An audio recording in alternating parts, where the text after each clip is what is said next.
নমস্কার, anxiety relief বাংলায় সবাইকে স্বাগতম। আজ আমি বলবো আমার এই অ্যাংজাইটিতে প্রবলেমেতে আমি ছিলাম এবং আমি কিভাবে জিনিসটা বুঝেছি বা এখনো বোঝার চেষ্টা করি। আমি এখন কি করে দিনটাকে কাটাই বা নিজেকে কি দেওয়ার চেষ্টা করি, আহ, সেটাই আপনাদের সঙ্গে শেয়ার করব।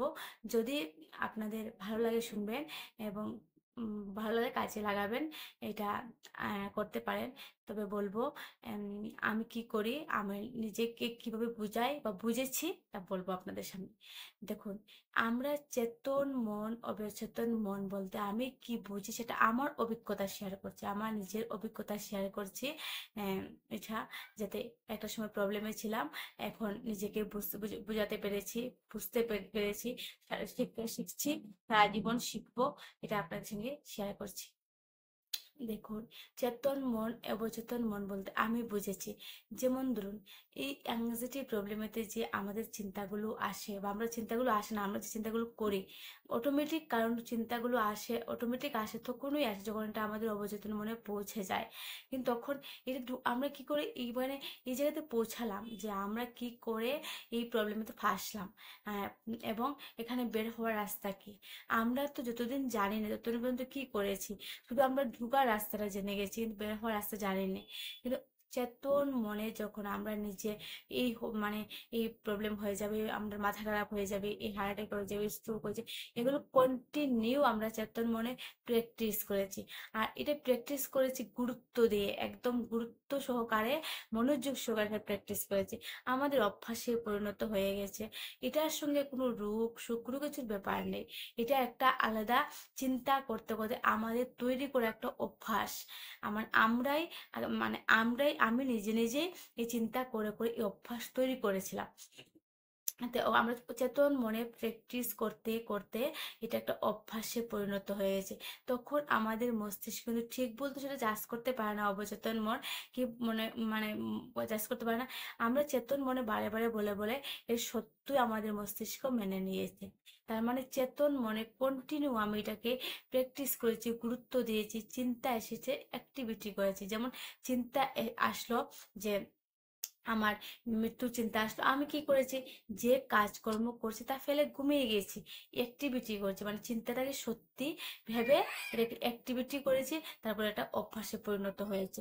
তাহলে এখান থেকে বের হওয়ার জন্য আমাকে কি করতে হবে, কারণ আমি তো বুঝে গেলাম যে চেতন মনে প্র্যাকটিস করতে করতে একদিন অবচেতন মন সেটাকে মেনে নিয়েছে। তার মানে চেতন মন দিয়ে আবার প্র্যাকটিস শুরু করতে হবে। চেতন মন দিয়ে কি করতে হবে, আমাদের চিন্তা যখন আসবে সচেতন মন দিয়ে কি করতে হবে, যেমন এই চিন্তাটা আসার পর তাকে গুরুত্ব না দিয়ে, যেমন আমি আগে চিন্তাটা আসার পর গুরুত্ব দিয়ে ঘুমিয়ে যেতাম, কাজকর্ম ফেলে দিতাম। এখন চিন্তাটা যখন আসবে তখন সেটাকে গুরুত্ব না দিয়ে আমার নিজের কাজগুলা করতে হবে, তখন আর এক নতুন অভ্যাস তৈরি হবে। এটাই আমি করি। এটা এটা একদম আমার কাজে লেগেছে, আপনার অ্যাপ্লাই করতে পারেন। চিন্তা আসার পর সঙ্গে সঙ্গে সেটাকে সমাধান করতে যাবেন না। চিন্তা আসছে, 1 ঘন্টার জন্য আপনি আপনার কাজে লেগে পড়ুন। 1 ঘন্টা পর কি চিন্তা আসলে আপনি নিজেই ভুলে যাবেন। দেখুন, আমি আমার অভিজ্ঞতা বলছি, কারণ আমি যতটুকু বুঝি সেটাই আপনাদের সঙ্গে শেয়ার করছি। এবং সবাই তো সব সব মানুষ কিন্তু এক সমান জিনিসটাকে নেয় না, এক সমান বোঝেও না, সবার সাইকোলজি আলাদা। তাহলে আমি এভাবে জিনিসটা বুঝেছি। যেমন চিন্তাটা আসবে তখন কি করেছি, আমার একটা অভ্যাস তৈরি করেছি, যে যার যার মতো অভ্যাস তৈরি করেন। চিন্তা আসার পর আমি সেটাকে সত্য ভেবেছি এবং অ্যাক্টিভিটি করেছি, ঘুমিয়ে গেছি, কাজকর্ম বন্ধ দিয়েছি। তো আমাদের মস্তিষ্ক ভাবলো এটাই সত্য, এই চিন্তা আসার পর ঘুমানো দরকার, কারণ এখানে ঘুমানো দরকার, এটা একটা অভ্যাস তৈরি করলাম, প্যাটার্ন তৈরি হলো। তাহলে এখন থেকে, যখন থেকে জানলাম যে জিনিসটাতে, জানার সঙ্গে সঙ্গে যে আমাদের অভ্যাস পরিবর্তন হয়ে যায় তা কিন্তু নয়। আপনার 1 বছর 2 বছরের অভ্যাস, আমার যেমন 3 বছরের অভ্যাস, এটা কি একদিনে একদিন বুঝে যাওয়ার পর, যেমন একটা ভিডিও দেখার পর, সে কোনো কাউন্সিলিং একবার করার পর সম্পূর্ণ অভ্যাস পরিবর্তন হয়ে যাবে? কোনো দিনও না। এটা যারা বলেন, জানি না কি করে, অনেকজনে বলেন যে আমারটা খুব তাড়াতাড়ি ঠিক হয়ে যায়, ঠিক আছে, কিন্তু আসলে আমি এটা বিশ্বাস করি না। কারণ হচ্ছে যে কোনো অভ্যাস পরিবর্তন করতে একটু তো সময় লাগবে। আগে আমরা 24 ঘন্টায় অস্থির থাকতাম, এখন তাহলে কাজকর্ম করতে পারছি। এখন 24 ঘন্টা যে অস্থির থাকতাম, মানে চিন্তা আসলে পর 24 ঘন্টাই অ্যাক্টিভিটি করতাম। জানার পর আমি কি করব, এই 24 ঘন্টার জায়গাতে আমি কি করব, আমি 5 ঘন্টা স্থির থাকার চেষ্টা করব। ধীরে ধীরে টাইমটা বাড়বে। বিশ্বাস করুন, যখন আমি বুঝেছি জিনিসটা, বুঝতেও সময় লাগে এই জিনিসটা, যে আপনি ভিডিও দেখে সঙ্গে সঙ্গে আমরা মেনে নেব, মস্তিষ্কে মেনে, তাও কিন্তু নয়। এত নেগেটিভকে ওভারকাম করে যে প্যাটার্ন ভাঙ্গার যে একটা থাকে, এটা কিন্তু একটু সময় লাগে। কারণ আমি চিন্তা এসেছে, আমি দীর্ঘদিন 2 বছর 3 বছর ঘুমিয়ে যেতাম। চিন্তা আসে, কত ধরনের আমি মানে অভ্যাস তৈরি, কত ধরনের অভ্যাস তৈরি হয়ে এখানে। তাহলে সবগুলোকে তো একসঙ্গে পারবো না। একটা মানে সাইড থেকে শুরু করব, ধীরে ধীরে মানে অভ্যাসগুলো পরিবর্তন করব। যেমন আগে চিন্তা, এখন চিন্তা আসলে আমি কি করি, এখন চিন্তা আসলে চিন্তার মনেই থাকবে, চিন্তাগুলো মনেই থাকবে, তা বাস্তবে ঘটবে না, সেটা তো আমি ভালো করে জানি। চিন্তা তো মনের, চিন্তা মনের কাজই চিন্তা করা, করুক, আমি আমার কাজ করতে থাকি। আমি ঠিক বিশ্বাস করুন, যে আগে 2 ঘন্টা কাজ করতে পারিনি কোনোদিনও আমি, বিশ্বাস মানে বিশ্বাস করা করবেন নিশ্চয়ই, কারণ যারা এখান থেকে রিকভার হয়ে যান, বা জিনিসটা রিকভার বলতে মানে এখানে বুঝে যান জিনিসটা, বা নিজের সঙ্গে অ্যাপ্লাই করার চেষ্টা করেন। দেখুন, আমি 14 ঘন্টা কাজ করতে পারি, একদম না ঘুমিয়ে, একদম স্ট্রিক্টলি থেকে আমার প্রয়োজনীয় যে কাজগুলো আমি 14 ঘন্টা করি একদম। সকাল 6টা থেকে শুরু যদি করি, আমি সকাল রাত 7টা 8টা অবধি কন্টিনিউ করতে থাকি। আমি চেষ্টা করি 14 ঘন্টা কাজ করার। আমি যখন আমার প্রথম দিকে কিন্তু খুব প্রবলেম হতো এতগুলা কাজ, এখন আমার মস্তিষ্ক একটা নতুন অভ্যাস তৈরি করেছে, যে তুমি সকাল থেকে উঠে এগুলো এগুলো কাজ তোমাকে করতে হবে, মস্তিষ্ক বুঝে গেছে। এখন আর নিজে থেকে করতে হয় না, অটোমেটিক করতে থাকে একটার পর একটা। তাহলে সচেতন মন দিয়ে মানে চেতন মন দিয়ে আমরা কি করতে, বারে বারে আমাদের প্র্যাকটিস করতে হবে, যে এই প্যাটার্নগুলা ভেঙে, অভ্যাসগুলা ভেঙে নতুন একটা অভ্যাস তৈরি করতে পারবো। কারণ হচ্ছে আমাদের মস্তিষ্ক কিন্তু একমাত্র পারে নতুন অভ্যাস তৈরি করতে। আর আমরা যে চিন্তা সারাদিন করে থাকি, সেটা কিন্তু আমাদের মনের বিশ্বাস। আমরা যে চিন্তাগুলো করছি সেগুলো তো আমরা বিশ্বাস থেকেই করছি চিন্তাগুলো। তবে আমাদের দেখতে হবে যে যে চিন্তা আমাকে দুঃখ দেয়, কষ্ট দেয়, এই চিন্তা না করাই ভালো। আমি কি খারাপ চিন্তাগুলো করার জন্য পৃথিবীতে জন্মগ্রহণ করেছি? ভালো চিন্তা তো করতে পারি, ভালো ভাববো। আমি ইচ্ছে করে ইচ্ছে ইচ্ছে করে মানে ভালো ভাবি, বা ভালো করি আর ফিল করি। যেমন আমার কাজ করতে ভালো লাগে, মুখ দিয়ে বললাম কিন্তু কাজ করলাম না, কিন্তু আমার নতুন অভ্যাস তৈরি হবে না। তো আমার কাজ করতে ভালো লাগে বলে আমি কাজ শুরু করি। আর একটা সবচেয়ে যে আমার লাইফে এই পরিবর্তনটা ছিল না, এখন বর্তমানে এসেছে, সেটা হচ্ছে গিয়ে আমি যখন ছোটবেলাও ছিলাম, বা মানে ঘুম থেকে ওঠার পর আমার একটা অভ্যাস ছিল, কি খারাপ অভ্যাসও বলতে পারেন। ঘুম থেকে ওঠার পর আমি আটটু গিয়ে মানে ঘুমিয়ে যেতাম, আটটু ঘুমিয়ে উঠতাম।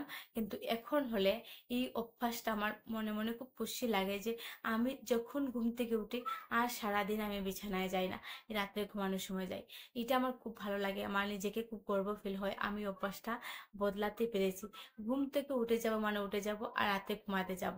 হয়তো কোনো সময় যদি একটু বিছানায় শুয়ে এমনি থাকি 5 মিনিট 10 মিনিটের জন্য, কিন্তু ওই যে প্রথম ঘুম থেকে ওঠার পর আবার ঘুমিয়ে যাওয়া, এটা ছোটবেলা থেকে আমার অভ্যাসটা ছিল। কিন্তু এটা আমি ছাড়তে পেরেছি, আমি খুব খুশি। এত দিনের একটা যে অভ্যাস, তাহলে মানে নিজেকে একটু অভ্যাস করতে একটু সময় লাগে, সবারই লাগে। আর দেখুন, যে মানে অন্যের কথা শুনে কোনোদিনও সিদ্ধান্ত নেবেন না। অন্যের যে না 1 মাসে বেরিয়ে গেছি আমি, ওর কথা শুনে আপনার বরং আপনার যে একটা মানে লক্ষ্য আছে বা অভ্যাস তৈরি করেছেন, সেটার মধ্যে আপনার কি হবে, একটা মানে তাড়াহুড়ো কাজ করবে, যে ও 1 মাসে পেরে গেছে। কিন্তু আসলে আপনি কারোর মনের কথা বুঝতে পারবেন না। আমি এই জিনিসটা খুব ফিল করেছি, যে অন্য কেউ বলছে ভালো আছি, ভালো বলতে কি মানে ভালো বলা তো ভালোই কথা, কিন্তু অন্যের মনের কথা শুনে নিজে কখনো সিদ্ধান্ত নেবেন না। নিজেকে নিজের জায়গায় দাঁড়িয়ে থেকে সিদ্ধান্ত নেওয়ার চেষ্টা করবেন। কারণ ও সবসময় মানুষের কথাগুলো বিশ্বাস করা উচিত নয়, প্রমাণ ছাড়া কিছু বিশ্বাস করা উচিত নয়।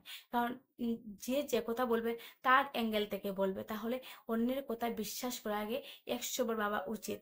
আর যারা যারা এই সমস্যার মধ্যে আছেন, তারা অন্য রিকভার পেশেন্টকে ফোন করে, যেন আমি ভিডিওটা করছি, আমাকে ফোন করে কি লাভ? এটা একটা লং টাইমের প্রসেস থাকে। তাহলে আমাকে ফোন না করে এই বিষয়ে যে পড়াশোনা করেছেন অভিজ্ঞ, উনার কাছে যান। উনি মানে উনার কাজই হচ্ছে যে ভেঙে পড়া হৃদয়, মন দুর্বল মানুষদেরকে একটু সাপোর্ট করে সুস্থ করে তোলা। তাহলে যার এই প্রবলেম হয়েছে রিকভার পেশেন্ট, আমার মানে পেশেন্ট আমার কাছেও ফোন করে আপনার কোনো লাভ নেই। কারণ যারা ওই বিষয়ে জানেন, কারণ আপনার এই দুর্বলতাকে নিয়ে ওনারা হাসি ঠাট্টা করবেন না। কারণ হচ্ছে আপনার এই দুর্বলতাকে ওনাদের স্ট্রং করে হচ্ছেন ওনার একটা কাজ। এটা ওনাদের মানে ওনার কাজ, বা ওনারা করবেন, ওনার দায়িত্ব নিয়ে করবেন। তাহলে আপনার এই দুর্বলতা বলে বলে কয়ে কয়ে কি লাভ? কারণ হচ্ছে এই দুর্বলতা এই বিষয়ে না, আমাদের জীবনের ক্ষেত্রে দেখবেন যত আমরা দুঃখ প্রকাশ করি না, দুঃখটা বাড়ে বরং কমে না। তা আপনার এই যে দুঃখ, কষ্ট, দুর্বলতা, ওগুলো একজন প্রফেশনাল কাউন্সিলরকে বললে উনি আপনাকে সাপোর্ট দেবেন, আপনি সুস্থ হয়ে উঠবেন। কিন্তু অন্যদের কাছে বলে আপনাকে হাসি ঠাট্টার পাত্র করবেন, আর নিজের দুর্বলতা দুঃখ প্রকাশ করে কোনো লাভ নেই। সেটাকে হজম করতে শিখতে হয়। আমি এখন মনে করি আমার জীবনে যা দুঃখ, কষ্ট, সব আমি যদি চেষ্টা করি তো পরিবর্তন করতে পারবো। আর যদি আমি চেষ্টা, একসময় তো পরিবর্তন, মানুষের অসাধ্য কিছু না, পরিবর্তন তো করতে পারবো। কিন্তু আমার দুর্বলতাকে আমিই পারবো স্ট্রং করতে। তাহলে অন্য কেউ কে বলে তা আমার যে কেউ ছোট করেও কি লাভ, আর হাসির একটা পাত্র হয়েও কি লাভ? তাহলে যে যে ওই বিষয়ে জানেন, সাইকোলজিক্যাল, উনি তো জানেন এই প্রবলেমটাকে নিয়ে কি করলে ঠিক হবে। উনাকে দেখান, একজন প্রফেশনাল কাউন্সিলরকে দেখান। কারণ আমাকে যদি আপনি ফোন করেন তাহলে কি হবে, আমি আপনাকে সেভাবে গাইড দিতে পারবো না। কারণ হচ্ছে আমি আমার অভিজ্ঞতা শেয়ার করতে পারবো। তাহলে যারা ওই বিষয়ে জানেন ওনাদেরকে দেখান, দেখবেন আস্তে আস্তে ধীরে ধীরে আর উনি আপনাকে সাপোর্ট করে যাবেন। উনি সাপোর্ট করবেন, কারণ উনি বিরক্ত হবেন না। তাহলে তাহলে আপনাদের কাছাকাছি যে কোনো একজন প্রফেশনাল কাউন্সিলরকে দেখান, দেখবেন সবাই বেরিয়ে যাবেন, জিনিসটা বুঝতে পারবেন। অযথা অন্য কাউকে বলে নিজের মনের কষ্টগুলোকে না বাড়িয়ে, যেমন যখন লজিক জানবেন, দিতে পারবেন, তখন আস্তে আস্তে ঠিক হয়ে যাবে। অন্য কেউ বলবে এটা কিন্তু হয়তো আসবে, আপনাকে বুঝাতে পারবে না। তাহলে যে ওর বিষয়ে জানেন, বুঝাতে পারেন, ওনার কাছে যান, আপনার কাছাকাছি দেখান। যদি ভালো লাগে সাবস্ক্রাইব করবেন। আর আমি আমার অভিজ্ঞতা শেয়ার করে আমার ভালো লাগে, তাহলে সবার তো একটা ভালো লাগা থাকে। তা আমিও মনে করি ভিডিও করে আমারও ভালো লাগে। যারা যারা সাবস্ক্রাইব করতে চান করবেন। ভালো থাকবেন। নমস্কার।